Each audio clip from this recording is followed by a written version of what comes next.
हमने बीपीटी पढ़ लिया है, इंट्रोडक्शन टू ट्राइंगल्स कर लिया है। क्लास 10th के लिए इंपॉर्टेंट होता है कन्वर्स ऑफ बीपीटी भी। भाई क्वेश्चंस में यूज भी तो होता है, लिखना भी तो पड़ता है। जब हमारे पास बीपीटी जो है उसके उल्टा हमें यूज करना है तो उसको कन्वर्स ऑफ बीपीटी कहते हैं। ठीक है, मतलब सीधा सा ये है, जो बीपीटी कह रहा है उसके बेसिस पे बिल्कुल उसका अगर उल्टा कहीं देखने को मिलता है तो that is converse of BPT. और वो क्या होता है, बीपीटी क्या कहता है, ए डी और डीबी का रेशियो एई और ईसी के रेशियो के इक्वल होगा अगर डीई पैरेलल होगा बीसी के। अगर ये लाइन इस लाइन के पैरेलल है तो इन दोनों साइड्स का रेशियो आपस में इक्वल होगा। ये बीपीटी है, लास्ट क्लास में हमने इसे समझा भी था, इसका प्रूफ भी बताया था मैंने आप लोगों को कैसे करना है। अब उसी का कन्वर्स क्या कहता है, उसका कन्वर्स ये कहता है कि अगर इनके रेशियो आपस में इक्वल है तो ये लाइन पैरेलल होगी इस लाइन के। ठीक है, अब इसे प्रूव कैसे करते हैं वो आएगा आज का सेशन। चैनल पे नए हो तो सब्सक्राइब कर लेना भाई। ठीक है, अब बात करते हैं इसके क्वेश्चन के प्रूफ की। तो इसमें आपको देखो, पहले तो मैं आपको स्टेटमेंट समझाता हूं। If a line divides any two sides of A triangle in the same ratio, एक लाइन है डीई जो कि ए बी सी ट्राइंगल को उसकी इस साइड के और उस साइड के सेम रेशियो में डिवाइड करता है। मतलब एडी और डीबी का जो रेशियो है वो एई और ईसी के रेशियो के इक्वल है। तो ये लाइन इस लाइन के पैरेलल होगी। This is converse of BPT. I hope statement clear हो गया होगा। अब बात किसकी करते हैं, इसके प्रूफ की। तो जो स्टेटमेंट होता है उस स्टेटमेंट से कुछ ना कुछ बात निकल के आती है, उसको हम लिखते हैं गिवन में। तो गिवन में क्या लिखेंगे, एडी अपॉन डीबी, ये रहा AD upon DB equals to AE upon EC. ये स्टेटमेंट में से निकलता है हमेशा। ये देखो ना, उसने कहा if a line divides any two sides of a triangle in the same ratio then line must be parallel to the third side. Line must be parallel, you have to prove.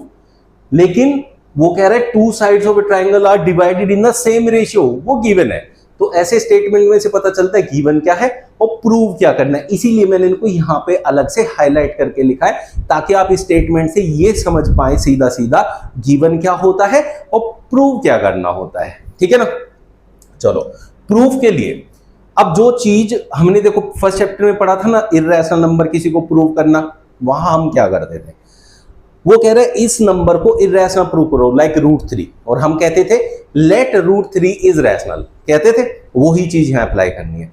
वो जो कह रहे prove करने के लिए उससे उल्टा मान के चलो। अगर वो प्रूव नहीं कर पाए जो हम मान के चले तो जो वो कह रहा है वो बात ऑटोमेटिकली प्रूव हो जाती है। तो इसमें मान के चलेंगे कि DE is not parallel to BC, let DE is not parallel to BC। ठीक है, ये आपको लेट करना है। लेट करने के बाद अगर ये पैरेलल नहीं है तो फिर तो कोई पैरेलल भी लाइन होनी चाहिए ना, वो आपको करनी है यहां कंस्ट्रक्शन। तो फिर आएगा कंस्ट्रक्शन। कंस्ट्रक्शन में आपको क्या करना है, एक लाइन बनानी है, हमने बनाई है DM। ये DM पैरेलल है BC के। कंस्ट्रक्शन में लिखेंगे DM पैरेलल टू BC। ये हमने कंस्ट्रक्शन किया, ये हमने माना है। ठीक है, ये हो गया। अगर ये लाइन इस लाइन के पैरेलल है तो ट्रायंगल में जब कोई एक लाइन पैरेलल होती है किसी तीसरी लाइन के, वो बाकी दो साइड्स को सेम रेशियो में डिवाइड करती है। कौन कहता है, बीपीटी। तो यहां भी ये DM लाइन जो है AB और AC को सेम रेशियो में डिवाइड करेगा। करेगा कि नहीं करेगा, बाई बीपीटी। तो हम कहेंगे therefore AD upon DB equals to AM upon MC, AM upon MC। ये इक्वेशन 1 हो गया। लेकिन इसके आगे इसका रीजन जरूर लिखना है, रीजन नहीं लिखोगे तो मार्क्स नहीं मिलेंगे, वो मानेंगे चीटिंग की है बाई बीपीटी। तो ये बीपीटी की वजह से ऐसा है, हमने लिख दिया AD upon DB equals to AM upon MC। ठीक है, लेकिन ये एक रेशियो हमें उसने क्वेश्चन में ही दिया हुआ है। उसने कहा AD upon DB equals to AE upon EC, उसे लिख लो सेकेंड इक्वेशन। अब लिखेंगे AD upon DB equals to AE upon EC। ये इक्वेशन 2 है और ब्रैकेट में लिखना है गिवन है। स्टेटमेंट में गिवन है, वैसे लिखा हुआ नहीं है बट स्टेटमेंट से निकाला है हमने, इसीलिए उसको वहां लिखा है गिवन। Equation 1, equation 2। अब इक्वेशन 1 में am अपॉन mc किसके इक्वल है? ad अपॉन db के। भाई इधर का इसका और इसका जो रेशियो है वो इसके रेशियो के इक्वल है। और e की बात करें तो ae और ec का रेशियो भी इस लाइन के इक्वल के, मतलब इनके रेशियो के इक्वल है ना। तो ad अपॉन db के इक्वल है ये भी, और ad अपॉन db के इक्वल है ये भी, दोनों सेम वैल्यू के इक्वल है। तो यूक्लिड ज्योमेट्री में पढ़ा था ना कि भाई अगर ये भी इसके इक्वल है और ये भी इसके इक्वल है, इट मींस ये दोनों भी आपस में इक्वल होंगे। बट ये यहां जो आपने कोऑर्डिनेट ज्योमेट्री में पढ़ा है वो लिखना नहीं है, रीजन में वो नहीं देना है, सीधा बहुत आसान सी चीज बताता हूं, क्या लिखोगे? लिख दो इक्वेटिंग 1 एंड 2, 1 और 2 को इक्वेट करना है। 1 और 2 को इक्वेट करके ये पता चलेगा कि ये इसके इक्वल है। am upon mc is equal to ae upon ec। ठीक है बच्चों, बस ये आ गया। इसके बाद क्या करना है? देखो यहां am upon ac, am upon mc दे दिया और ae अपॉन ec दे दिया। इन दोनों का आपस में कोई कंपैरिजन नहीं बना, क्योंकि ये यहां तक की बात कर रहा है और ये यहां तक की बात कर रहा है, बीच की वैल्यू तो हमारे पास नहीं है। लेकिन ये दोनों रिलेट है AC से। किससे? AC से संबंध रखते हैं दोनों के दोनों। तो अगर मैं इन दोनों को AC में बदल दूं तो मेरा काम हो जाएगा। तो AC में कैसे बदलेंगे? अगर मैं AM में MC ऐड कर दूं तो पूरा AC बन जाए, तो AM में MC कैसे ऐड होगा? MC नीचे है, AM ऊपर है, +1 कर दो, +1 करती है एलसीएम लेके ये दोनों ऐड हो जाएंगे। तो adding 1 on both sides, adding 1 on both sides क्या होगा? एलसीएम हो जाएगा AM plus MC upon MC equals to, देखो AM अपॉन MC ये दोनों मैंने जोड़ लिए, AM प्लस MC कर दिया, तो AC में कन्वर्ट हो गया कि नहीं हो गया? ऐसे ही मैं AE और EC को ऐड करूं तो वो भी AC में कन्वर्ट हो जाएगा। जैसे यहां एलसीएम लिया तो क्या हो गया? AE plus EC divided by EC। अब AM प्लस MC क्या बन गया? AM प्लस MC बन गया AC divided by MC equals to AE plus EC, AE plus EC हो गया AC डिवाइडेड बाई EC। अब जब मैंने दोनों को AC में बदल दिया है तो मैंने इजीली काट सकता हूं, ठीक है? AC से AC कट जाएगा, 1 आएगा दोनों तरफ, ये इधर मल्टीप्लाई होगा वो उधर, इससे क्या हो जाएगा? EC equals to MC, EC equals to MC। भाई ये वाली लाइन इस वाली लाइन के इक्वल हो गई, लेकिन इसमें तो गैप है बीच में, ये इक्वल फिर कैसे होगी? ये इक्वल तभी हो सकती है जब M और E कोइंसाइड करे, एक जगह पे आए। तो इससे सीधा पता चल गया कि जो M है वो पॉइंट E ही है, ठीक है? तो इसका मतलब DM वो जो है वो DE के इक्वल ही आ गई, DE पे ही आ गई। इससे आप लिखोगे कैसे? इंप्लाइज, ऐसे इंप्लाइज का साइन होता है कि ये इस बात को बताता है। क्या बताता है? M and E coincides, therefore DE is parallel to BC। ये हो गया भैया प्रूव्ड, यहां प्रूव्ड लिख देना और आपकी थ्योरम कंप्लीट हो गई, प्रूफ आपका कंप्लीट हो गया। इस तरीके से करते हैं कन्वर्स ऑफ बीपीटी को प्रूव। बीपीटी कैसे प्रूव करते हैं वो लास्ट क्लास में किया था, वो लिंक, उसका लिंक जो है डिस्क्रिप्शन बॉक्स में मिलेगा, वहां से उसको भी देख सकते हो जाके। अब इस पे और बीपीटी पे दोनों इकट्ठे क्वेश्चन कैसे आते हैं, प्रूफ तो सीख गए, अब इन्हें अप्लाई कैसे करते हैं ना पेपर में, वो भी तो बहुत बड़ा काम होता है। चलो वो मैं सिखाता हूं। 2 क्वेश्चन एक साथ लेके, एक है बीपीटी का, एक है कन्वर्स ऑफ बीपीटी का, दोनों को हम यूज कैसे करते हैं। ये देखो 2 क्वेश्चन है मेरे सामने, है ना, इन दोनों की बात करते हैं। चलो, उसने कहा in the given figure triangle ABC, ABC एक ट्राइंगल है, DE is parallel to BC, ये डीई पैरेलल है बीसी के। जब वो दोनों लाइन को आपस में पैरेलल देगा तब हमें यूज करना है बीपीटी, और अगर कन्वर्स ऑफ बीपीटी है तो वो कहेगा so that D is parallel to BC, DE BC के पैरेलल है। समझ में आ गया? ये है बीपीटी का, ये है कन्वर्स ऑफ बीपीटी का, साफ साफ मैंने यहां पे लिखा हुआ भी है। सोल्व कैसे करते हैं एक बार करके दिखा देता हूं। इसे देखो, उसने कहा ये इसके पैरेलल है तो बाई बीपीटी, फर्स्ट वाले में होगा बाई बीपीटी, बीपीटी का यूज करेंगे। AD upon DB, AD upon DB equals to AE upon EC हो जाएगा।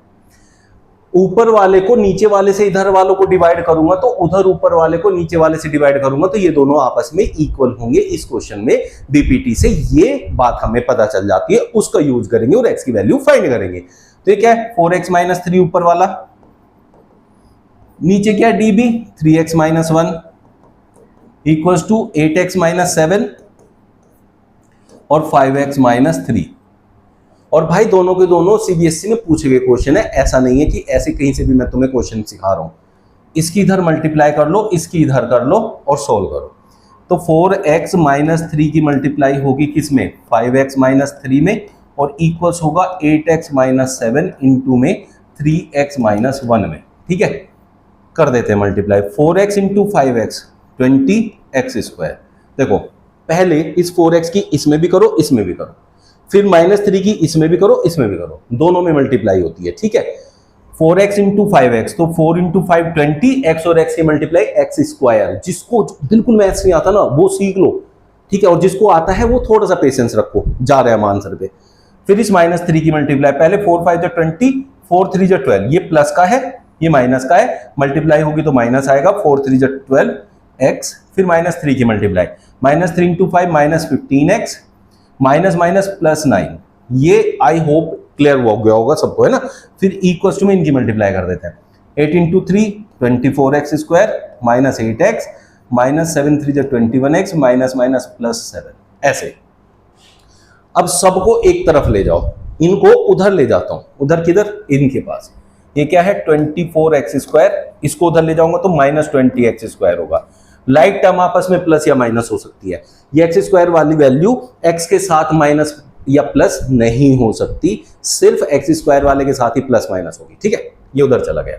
अब 12x को ले जाओ, इधर है माइनस 8x, इधर माइनस 12x, उधर जाएगा तो प्लस का 12x हो जाएगा। फिर इधर है माइनस का 21x, वैसे मैं इसे सोल्व भी कर सकता था पहले, इसे उधर ले जाऊंगा तो प्लस का 15x, इधर प्लस का 7 है, ये उधर जाएगा तो माइनस का 9 और इक्वल्स टू में हो जाएगा 0। ये हो गया 24x square minus 20x square होता है 4x स्क्वायर, 12 माइनस 8 कितना होता है प्लस का 4x और माइनस का 21 प्लस 15, माइनस 21 प्लस 15 6x और माइनस का 2। अब इसे भी सोल्व कर देंगे, 4x square minus 2x minus 2 equals to 0। अब यहां से 2 कॉमन ले लो, ये बनेगा 2x square minus x minus 1 equals to 0। 2 उधर जाके 0 हो जाएगा, 2x square minus x minus 1 equals to 0 बन गया। इसे आप करेंगे फैक्टराइज, फैक्टराइज करके x की 2 वैल्यूज आएंगी। समझो कौन सी लेनी है उसमें से, 2 वैल्यूज में से आंसर कौन सा होगा वो भी देख लो। अब ये क्वेश्चन आता है तो 3 नंबर में आता है तो इतना सोल्यूशन बनता है इसका, कोई दिक्कत वाली बात नहीं है। अब कैसे करते हैं हम लोग फैक्टराइज, इसकी मल्टीप्लाई करके 2 आ गया, 2 के ऐसे फैक्टर करते हैं जिनसे 1 आ जाए और मल्टीप्लाई 2 ही रहे, तो वो 2 1 जा 2 है, तो इसे लिखेंगे 2x स्क्वायर, माइनस का चाहिए तो माइनस 2x और प्लस का x और माइनस 1 इक्वल्स टू 0। इन दोनों में से कॉमन आएगा 2x, x माइनस 1, इन दोनों में से कुछ कॉमन नहीं है तो 1 आएगा, x minus 1 equals to 0। x minus 1 दोनों में से कॉमन आ गया, इसमें से और इसमें से, यहाँ बचा 2x ये और प्लस 1।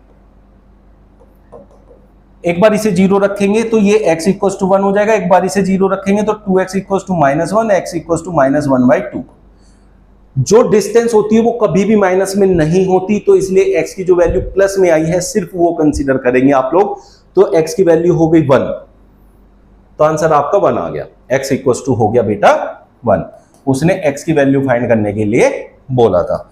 अब किसी को कोई भी डाउट होगा तो कमेंट में लिख देना, पूछ लेना अपना डाउट, ये आंसर आ गया इसका। ठीक है, एक बारी आप लोग अपने आप से भी करके देखेंगे इस क्वेश्चन को। अब मैं सेकंड वाला दिखाता हूं जो कन्वर्स ऑफ बीपीटी पे डिपेंडेड है।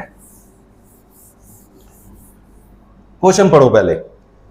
If D and E are points on side A B, D point है, ई पॉइंट है, and A C represent respectively of A B C such that A B is equals to 5.6। ये A B पूरा का पूरा 5.6 है। और A B किससे मिलके बना है बताओ जरा, ए बी किसके इक्वल है, A D plus D B के, AD प्लस DB के इक्वल है। अब उसने कहा AB आपका कितना है 5.6 है, AD कितना है 1.4, तो इससे DB निकाल लूंगा मैं।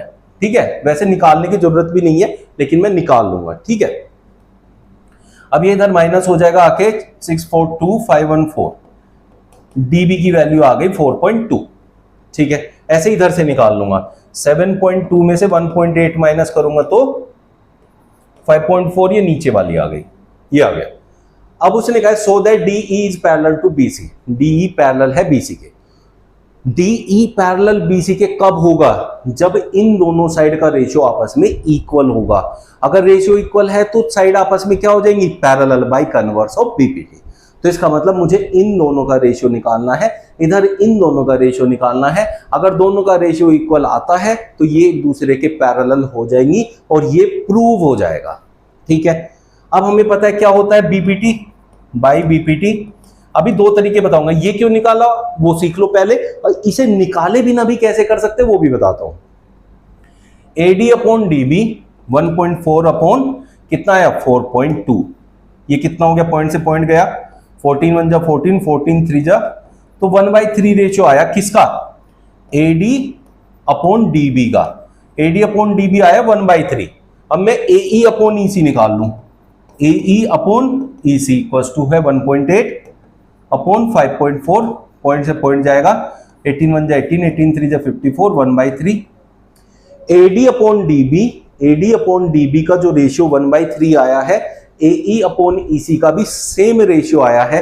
Ratios are equal, so by converse of BPT DE is parallel to BC. Prove हो गया। तो कैसे बीपीटी के क्वेश्चन आएंगे और कैसे कन्वर्स ऑफ बीपीटी के क्वेश्चन आएंगे और क्या प्रूव करना होता है, इसमें हमेशा ये प्रूव करने के लिए ही रहेगा भाई इसको पैरेलल कर दो, तो रेशियो इक्वल कर दो, पैरेलल हो जाएगा। बीपीटी का यूज करेंगे पहले, फिर कन्वर्स ऑफ बीपीटी प्रूव हो जाएगा। यही करना है हमेशा इसके अंदर। आज का सेशन बढ़िया लगा तो यार लाइक कर देना, ज्यादा से ज्यादा शेयर करना अपने दोस्तों तक जो 10th क्लास में, सो दैट उनको भी इसका बेनिफिट मिल पाए। कल फिर लाऊंगा एक्सरसाइज 6.2 स्टार्ट करेंगे कल, जुड़ना ना भूलें। Thank you.